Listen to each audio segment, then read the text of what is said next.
Faça parte da família Clube de Arte. Pelo valor de R$ 18,00, você vai receber mensalmente no seu lar DVDs com seminários e entrevistas com temas atuais, apresentações musicais produzidas pelos trabalhadores da arte espírita, documentários com registro da vida e obra de benfeitores da humanidade e muito mais. Associe-se agora e, além do brinde do mês, você vai receber gratuitamente um brinde extra, o DVD Peixotinho, o documentário sobre a vida e obra do médium das materializações luminosas. Ligue 0 operadora 21 3017 9800 ou acesse clubedearte.org.br. Clube de Arte, a arte espírita a serviço do bem.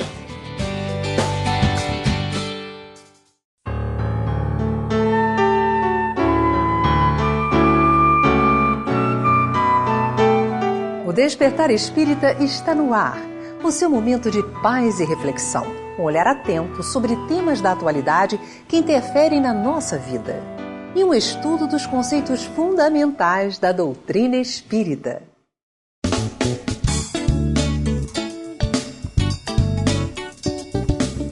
O prazer é uma resposta do organismo ou da mente, indicando que nossas ações estão nos proporcionando bem-estar.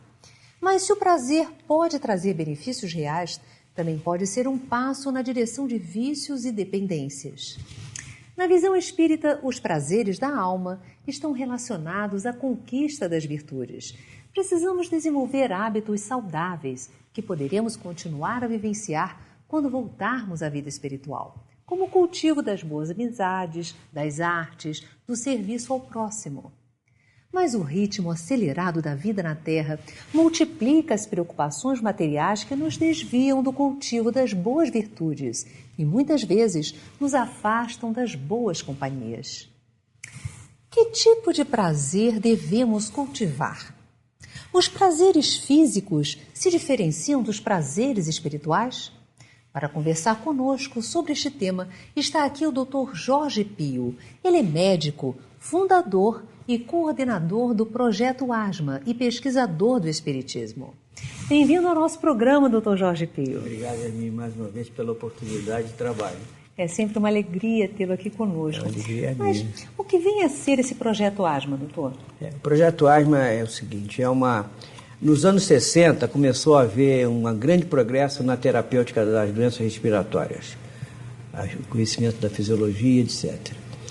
E muitos remédios, muitos medicamentos foram criados e houve uma aparente melhoria na terapêutica. Mas, por incrível que pareça, e paradoxalmente, a mortalidade aumentou brutalmente. E aí chamou muito a nossa atenção que o que ajudava ao paciente a reduzir a mortalidade, são 7.500 mortes por ano, era naquela época, e hoje um pouco menos, mas também houve um crescimento da população, de sorte que, do ponto de vista estatístico, houve uma queda da mortalidade. E o diferencial que produziu isso foi a educação. Aí surgiu a ideia de montar um serviço voltado para o paciente, visando a educação. Junto com esse projeto apareceram uma porção de outras instituições, né, instituições de pacientes, etc. Eu me aposentei em 94 na Previdência Social e eu, em 89, tinha comprado uma casa para minha mãe morar no bairro de Anchieta, aqui no Rio de Janeiro. E que tinha sido o consultório de um médico. Era um médico tão emblemático que eu estava em Portugal no Congresso Espírita e quando eu disse onde era o Projeto ASMA, uma pessoa virou para mim e disse assim: mas isso era a casa que era o consultório do meu médico, o doutor Pantoja. Eu falei assim, era a casa dele. E assim, mas você não lembra dele, já desencarnou há muito tempo e tal. Mas ele era maravilhoso. E aí, em 89, quando eu comprei a casa, eu comecei toda noite sonhava recorrentemente com um homem todo de branco, grande, que dizia para mim, tem que fazer aqui uma clínica para pessoas pobres, para pessoas carentes. Eu dizia assim, mas que homem chato. Eu comprei uma casa para minha mãe e ele quer que eu faça uma clínica para atender gente pobre. Mas tudo bem, no momento será feito. Em 94, então, veio a oportunidade. Minha mãe mudou-se de lá e eu constituí essa instituição que é voltada para o paciente carente respiratório. Lá nós damos uma assistência médica de padrão, do melhor padrão, padrão de ponta, com todos os medicamentos, com as vacinas para os casos de alergia, praticamente a custo zero, quase zero. E é uma instituição praticamente autossuficiente hoje, porque nós trabalhamos lá gratuitamente e tem os pacientes que pagam um preço bem módico pela consulta e esse dinheiro reverte para os carentes. Esse é o projeto ASMA. Parabéns, né? Pelo lindo projeto. E que as pessoas se queixam muito que eu venho para as entrevistas e não falo do projeto ASMA. Então hoje nós conseguimos falar do projeto ASMA. E com certeza o senhor tem grande prazer em participar e ter criado esse trabalho, em participar ativamente dele. E aí eu vou começar com a nossa primeira pergunta. Que prazeres nós devemos cultivar na vida? Pois é, quando fala assim prazer, a gente lembra logo de Epícoro, grande pré-socrático, né? Um filósofo que não deixou praticamente nada escrito, os escritos dele se perderam, ficaram alguns fragmentos. E como quase tudo na vida, a humanidade transforma as coisas. E hoje quando a gente fala em epicurismo, lembra-se de hedonismo, quer dizer, gozar a vida, não é? Beber, comer, boa mesa, boa cama, viagens. E Epícoro não ensinou absolutamente nada disso. Epícoro era um homem absolutamente modesto, simples, comia pouquíssimo, comia alguns legumes, azeitonas. Ele morava lá na Grécia, numa pequena cidade. Depois ele até se muda para um lugar do interior. E ele achou-se um pequeno escrito dele, uma carta, que ele mandava essa missiva para um amigo pedindo um pedaço de queijo para que ele pudesse se banquetear, porque ele achava o queijo muito caro. Então ele era um homem de uma vida super simples e ele prega 3 elementos para a felicidade. O primeiro, cultivar a amizade e sempre ter os amigos próximos e nunca comer a não ser sentado à mesa com os amigos conversando. Então a gente nunca ia encontrar o Epícoro num fast food, comendo um hambúrguer, uma coisa desse tipo, de jeito nenhum. Então, primeiro é cultivar os amigos, estar próximo deles, né? Parlamentar com eles, discutir as coisas do cotidiano. E o segundo elemento é que ele chama de independência ou liberdade, ou seja, a pessoa não ser parasita, ter a sua autossuficiência. Isso é a palavra que ele usa, autossuficiência. Então ele até vai para o interior e planta as suas verduras para que ele não tenha que recorrer a ninguém e distribui aquilo e procurar tirar da própria terra o seu sustento, viver uma vida simples. Então a independência, mas essa independência não é só material, a independência também mental, ter a mente livre, aberta e não ser dependente mentalmente de ideia nenhuma, de sempre avaliar bem o que estão lhe transmitindo para que não seja vítima de Herodes, né? Porque Herodes é o obsessor, que quer sempre a cabeça da pessoa, como ele quis a cabeça das crianças lá no Evangelho, né? Se livrar do Herodes. Então, cabeça livre, pensar por si mesmo. Esse, então, primeiro, os amigos, a amizade. O segundo, a liberdade, né? E o terceiro, o que os americanos chamam de self-management, quer dizer, manejar a si próprio, quer dizer, autoconhecimento. Está sempre se reavaliando, sempre buscando se conhecer, buscando ver o que está fazendo, o que eu estou fazendo da minha vida. E a pergunta 919 do Livro dos Espíritos, do Conhece-te a ti mesmo, tão falada e tão repetida. Então, o prazer não está nas coisas materiais, mas está nas coisas da alma. Porque cultivar amigos nos remete ao Cristo. Quando ele à mesa partiu o pão e o vinho e disse assim: fazei isso em lembrança de mim, em minha honra de mim, que foi tomado como uma coisa litúrgica por as religiões ortodoxas e dogmáticas. E foi isso que o Cristo quis dizer. O Cristo quis dizer assim, reúna-se aos que você ama, sente-se à mesa com eles e lembre que eu fiz assim. Porque Jesus diz assim, aprendei de mim, que sou manso e puro de coração. E uma vez fiquei me perguntando o que Jesus quis dizer aprender, o que é aprender de mim? Como é que eu posso aprender de alguém? Aí veio na minha cabeça assim, meu filho, você quer aprender alguma coisa de alguém? Senta do lado dele e vê como é que ele faz. Não é? Então, aprender de mim, veja como eu fazia, como eu faço e faça igual. Procure me imitar. No início você vira um mímico, imitando. Depois você acostuma, aprende a fazer e a coisa fica natural. Começa primeiro com a disciplina para depois realmente brotar e ir no arrubo da alma. Para descobrir o prazer. Agora, doutor Jorge Pio, existem os prazeres físicos, existem os prazeres espirituais. O que diferencia um do outro? Então, voltamos lá. O hedonismo não é nada disso que se pensa que é. Hedonismo é o hedon, quer dizer alegria, felicidade, é exatamente cultivar as coisas da alma. Na realidade, nós ainda estamos muito presos às coisas que são visíveis, às coisas materiais, aquilo que impressiona os sentidos. E a filosofia, já de muito tempo, já vinha dizendo que o que nós vemos não existe. E o que nós vemos não existe. E o que não vemos é que existe. E isso, hoje, a ciência comprova essa veracidade desse fato. Se a gente pensar do ponto de vista da física moderna, da física de alta energia, para essa mesa aqui de frente de nós, essa aqui é apenas uma reunião de energia, de fulcros eletrônicos que estão aqui.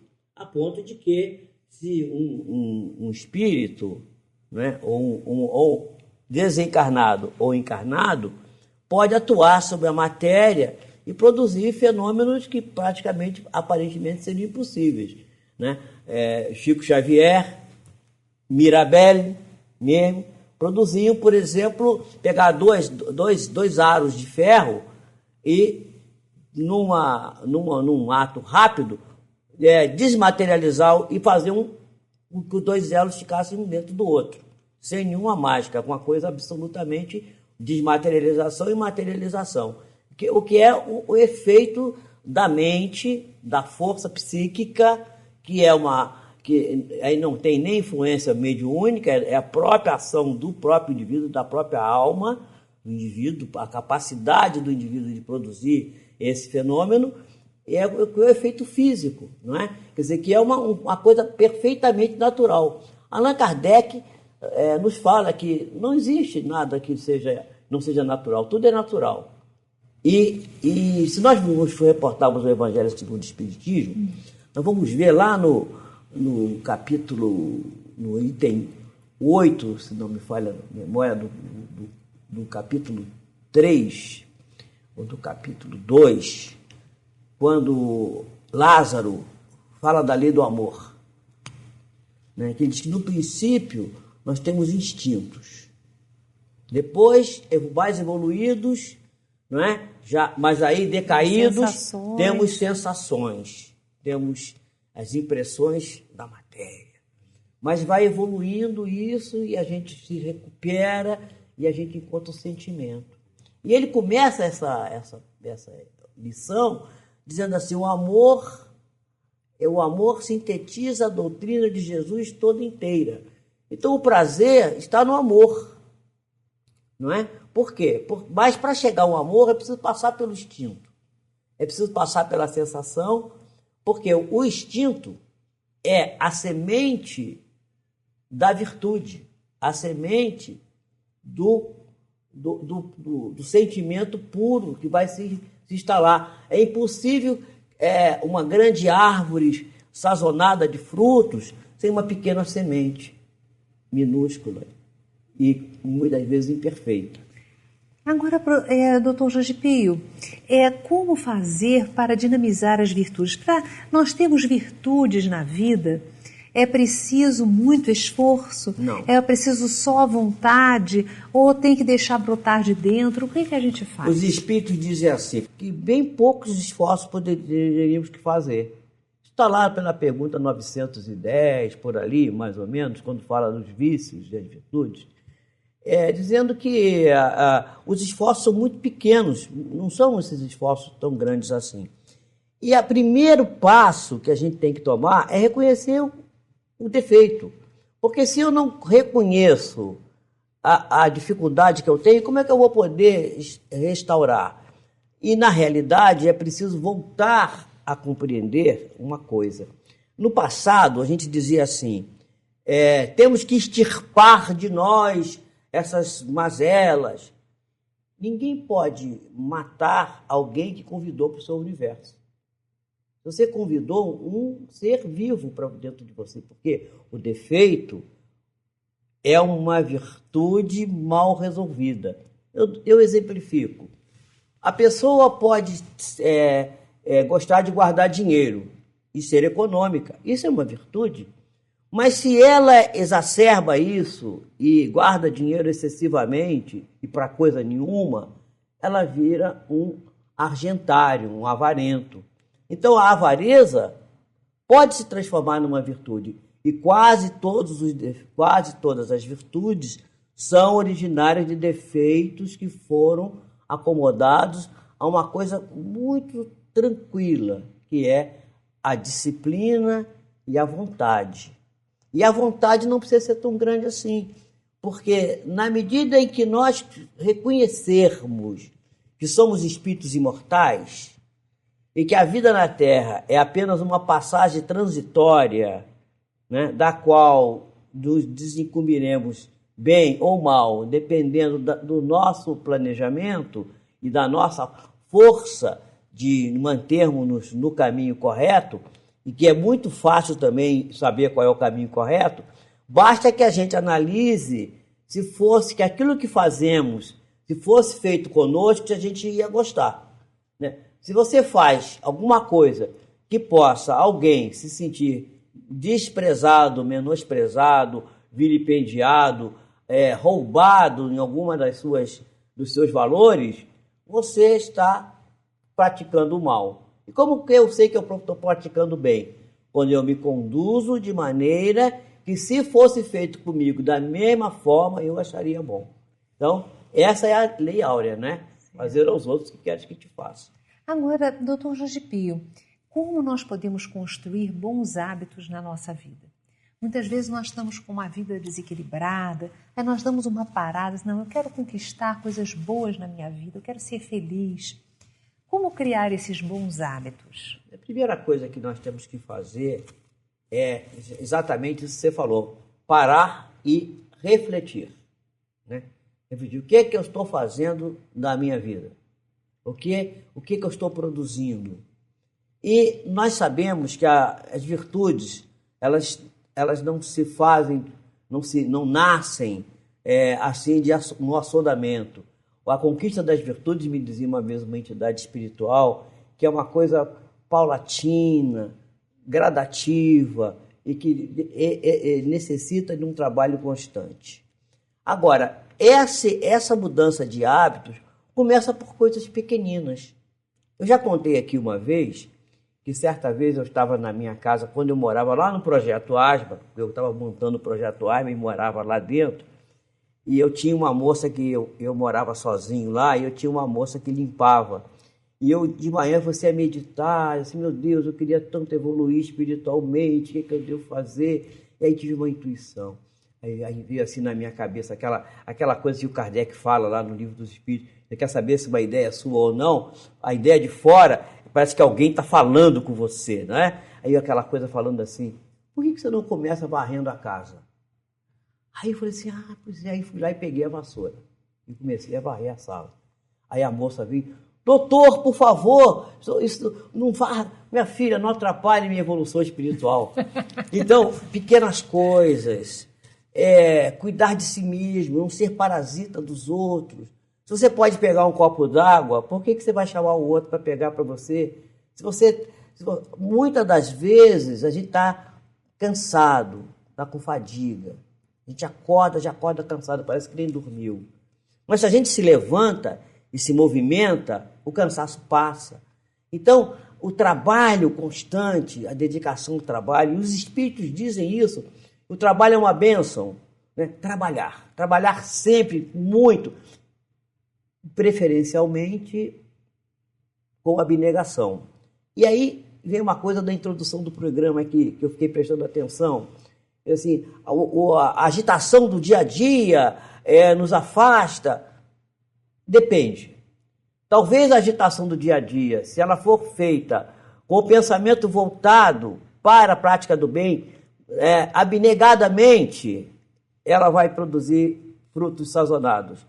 Porque nós podemos andar com o pé sobre o solo da terra, e temos que andar, porque ninguém pode andar nas nuvens, com os pés nas nuvens, ou de cabeça para baixo, mas temos que ter o pensamento e o coração nas regiões infinitas do bem e do amor, né? Então, Sérgio Felipe costuma dizer muito, falando de glândula pineal, que a glândula pineal abre para o prazer, para o transe, para a fome, para a sede, cada 45 minutos. Né? E cada 45 minutos nós estamos vulneráveis a entrar em transe. Agora, esse transe pode ser transe hipnótico, pode ser transe mediúnico, pode ser um transe do efeito do próprio interior nosso, das nossas vivências, das nossas encarnações passadas. E nós estamos vulneráveis também a receber não um guia, mas um desguia, né? Alguém que vai querer desguiar. Então, quando me perguntam assim, a gente deve fazer o que para se manter? Se vamos orar. Porque quando a gente não sabe o que fazer, pede ao mestre mais acima, ao guia acima, alguém que tem um pouquinho mais de evolução, não precisa ser muita, para orientar. Ora, pede, ora que melhora, né? E aí, na hora que você ora e pede a orientação, você muda a sua onda mental e você vai abrir a sua pineal, vai abrir o seu transe para uma coisa positiva, vai visualizar um mundo maravilhoso. Chico Xavier contou isso certa vez, que ele usou ácido lisérgico uma vez e teve visões pavorosas. E aí, porque ele pediu autorização a Emmanuel para fazer isso, e isso eu vi o próprio Chico contando. E aí depois ele disse assim, meu Deus, que coisa horrível, eu não quero isso aí, é uma coisa horrorosa. Passado um tempo, Emmanuel aparece, ele diz assim, Chico, use de novo. Ele fala assim, não quero mais. Não, agora você tem que usar, porque você tem que ver. E aí ele usa de novo, e aí ele vê coisas maravilhosas. Viu Maria, viu Jesus, sentiu-se num lugar maravilhoso. Então, para demonstrar que o ácido lisérgico, ele por ele mesmo não tem, é neutro. O que dá a tônica do efeito daquilo é o nosso interior. Então, a busca da transformação interna, a busca do bem, e a gente pode estar realizando o trabalho no bem no nosso trabalho do cotidiano, até na profissão, ganhando no seu ganha-pão normal, que é necessário ser feito. Mas ali você pode estar exercendo um trabalho do Cristo, porque você não vai fazer o trabalho pelo dinheiro, mas vai fazer o trabalho pelo bem que você possa produzir a alguém, visando a elevação, como pede Joana de Ângeles, que nos concita lá no Homem Integral, né? Dizendo que temos que trabalhar em prol dessa criatura que é o maior investimento do Criador, o homem. Fazendo o quê? Dando-lhe honra, dando-lhe condições, retirando da miséria, retirando da situação de indigência, do vício, e mostrando a criatura como fazer. E não adianta pregar com palavra, porque as palavras voam, como diziam os latinos, verbo volant. É preciso pregar com exemplo, como fez o Cristo. Então, você vai fazendo, não é? Eu sempre lembro de uma imagem que dizia assim, se a humanidade fosse uma fila indiana, nós nos veríamos cada um com duas mochilas, uma na frente e outra atrás. Na frente deveríamos colocar os nossos defeitos para que nós os víssemos e os corrigíssemos. E nas costas a mochila das nossas qualidades para que quem viesse atrás visse e copiasse e melhorasse. Nós fazíamos exatamente o contrário, né? Colocamos na frente as nossas qualidades, que também temos, e dizendo assim, como eu sou maravilhoso, como eu sou uma pessoa bela, bonita, maravilhosa. E atrás dos nossos vícios, dos nossos problemas, e o outro olha assim, meu Deus, que pessoa horrorosa. Então, essa inversão, esse é o trabalho, é encarar de frente. Então, tem 3 condições que devemos buscar. A primeira é a coragem. E a coragem está ligada com a fé. Porque quando a gente crê, quando a gente tem fé, a gente fica corajoso. O que pode me acontecer? Se eu não tenho medo da morte, quer dizer, eu não tenho medo da morte, eu tenho medo de morrer, que é diferente. Né? A hora da morte eu tenho medo. Mas de morrer, eu vou viver. Como é que um espírito pode? O espírito não morre, então não vou ter medo da morte. Então, coragem, primeira coisa, coragem. A segunda é dedicação, é a condição de se dedicar, de trabalhar em prol do bem, do seu próprio bem, do bem comum. Essa é a segunda virtude. E a terceira, que essas são as básicas, e daí vem as outras. A terceira é a perseverança. Porque você tem que ter coragem, tem que lutar, trabalhar, buscar a realização daquilo que você planejar, seja lá o que for, no campo espiritual, material, no casamento, na empresa, onde for, não importa, e a perseverar naquilo. Se você acredita no que faz, se você tem certeza dos seus ideais, vai em frente, porque você vai chegar lá. Muito obrigada, Dr. Jorge Pio, pela sua presença no nosso programa. Deus te abençoe a todos nós.